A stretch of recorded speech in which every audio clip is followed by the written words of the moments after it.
उसमें कई सारी बिल्लियाँ और डॉग्स थे वहाँ पे शेल्टर पे, लेकिन मेरे पास 2 बिल्लियाँ रेस्क्यू करके लोग लाए थे इलाज के लिए। दोनों की कंडीशन ठीक थी, कोई बर्न के निशान नहीं थे। स्ट्रेस में थी तो हम लोगों ने बहुत कुछ इलाज नहीं किया है, सिर्फ स्ट्रेस की दवा दी है और उम्मीद है 2-3 दिन में वो बिल्कुल ठीक हो जाएंगे। जब आग लगी तो फर्स्ट और सेकेंड फ्लोर पे लगी, तो नीचे जो पेट शॉप में लोग काम करते थे, डॉक्टर्स और उनकी टीम, तो कुछ रेस्क्यू एनिमल्स का उन लोगों ने उसी समय कर लिया और बाद में एनजीओ की टीम है, कुछ रेस्क्यू उन्होंने किया और बेसमेंट में बाद में पानी भी भर गया तो आग बेसमेंट में तेजी से नहीं फैल पाई, तो कुछ हमारे जानवर इसलिए बच गए।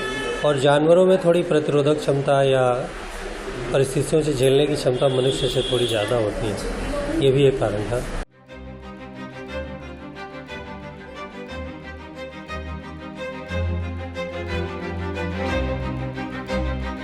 लेकिन जब हमको मालूम चला कि यहाँ पर अलीगंज पेट शॉप में भी आग लग गई है और वही बिल्डिंग थी जिसमें हम अक्सर बेसहारा पशुओं का इलाज कराने के लिए ले जाते थे, जहाँ पर हमें कोई भी घायल बंदर मिलता था, चाहे बिल्ली मिलती थी, हम इलाज कराने के लिए लेके जाते थे। लगभग रोज में हम वहाँ पर हमारा आना जाना था। ऐसी एक बिल्डिंग को हम खाक होते हुए अपने सामने देख रहे थे। बहुत भयावह मंजर था हमारे लिए। जब हम वहाँ पर मौके पे पहुंचे तो आनंद फानंद में कई सारे जो जानवर थे उनको रेस्क्यू का बचाव कार्य हमने शुरू किया और कई सारी बिल्लियों को हमने वहां से बचा करके निकाला। गनीमत ये रही कि पेट शॉप के जो स्टाफ मेंबर्स थे उन्होंने शुरुआती दौर में ही कई सारे एनिमल्स को वहां से रेस्क्यू कर लिया था।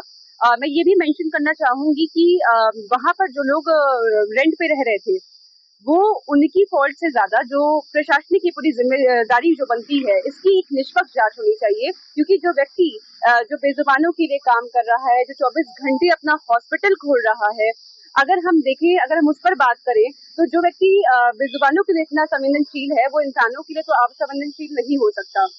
तो इस पूरे मामले की जांच अच्छी तरह से होनी चाहिए। हमने कुल मिलाकर के 10 बिल्लियों को कहते पूरे स्टाफ के सहयोग से रेस्क्यू किया है। जो अलीगंज पेट शॉप के स्टाफ थे उनके सहयोग से रेस्क्यू किया है। हम बराबर उनके टच में है, वहाँ के डॉक्टर से भी हमारी लगातार बात हो रही है। सब बहुत ज्यादा परेशान हैं।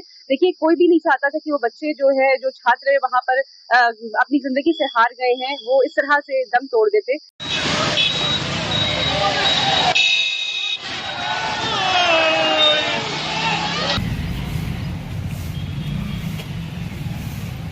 माननीय मुख्यमंत्री जी के निर्देश पर विशेष जांच दल का जो गठन हुआ है उसमें अभी हम लोग मौका मुआयना कर रहे हैं। हम सभी पहलुओं पर गहराई से जांच करेंगे, हर डिपार्टमेंट के लायबिलिटी के पॉइंट ऑफ व्यू से और सभी आयामों पर विस्तार से देखेंगे और बहुत जल्दी अपनी रिपोर्ट जो कि निर्धारित समय सीमा है में आपके समक्ष प्रस्तुत करेंगे। आप कृपया समय दीजिए ताकि हम देख सकें।